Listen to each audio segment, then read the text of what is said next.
Abbiamo deciso di spegnere le luminarie natalizie il giorno prima dei funerali perché pensiamo sia un segnale forte, concreto, deciso, che induca alla riflessione tutti coloro che vedranno una Castelfranco in vesti meste, partecipative al dolore delle due famiglie colpite da questa tragedia. Si spegneranno le luci di Natale a Castelfranco il giorno prima dei funerali di Vanessa Ballan, la 26enne uccisa nella sua abitazione di Spineda martedì scorso, una mattanza per la quale è in carcere a Santabona con l'accusa di omicidio aggravato il 41enne kosovaro Bujar Fandaj, residente a San Vito di Altivole. Le esequie dovrebbero tenersi subito dopo Natale in Duomo. Vanessa infatti era originaria di Castelfranco e qui aveva vissuto fino a qualche anno fa, prima di trasferirsi con il compagno Nicola e il loro figlioletto di 4 anni a Riesepio X, in quella villetta diventata teatro dell'orrore. A Castelfranco risiedono le famiglie di origine e nel giorno dell'ultimo saluto, annuncia Marcon,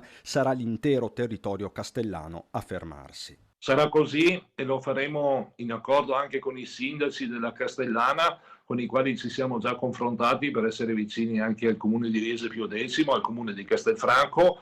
Un femminicidio che sconvolge per ferocia e modalità quello di Vanessa e che il GIP nel convalidare il fermo di Bujar ha ritenuto pianificato. A parlare ci sono i frame dell'irruzione del killer nella casa della donna sul retro, il borsone con dentro i coltelli e il martello e ancora i tanti messaggi che il kosovaro mandava alla 26enne, una tempesta di ossessione, possesso e gelosia. Ti rovino la vita, mi dispiace per tuo figlio, vammi a fare denuncia e ancora ti prego torniamo come prima. L'autopsia sul corpo di Vanessa ha confermato la mattanza, mentre si attende il test del DNA sul feto che aveva in grembo, un delitto atroce, da qui la scelta di un'intera comunità. Quello di non addobbare a festa Castelfranco Veneto il giorno prima dei funerali ci sembra un segnale di partecipazione concreta e attiva da parte nostra.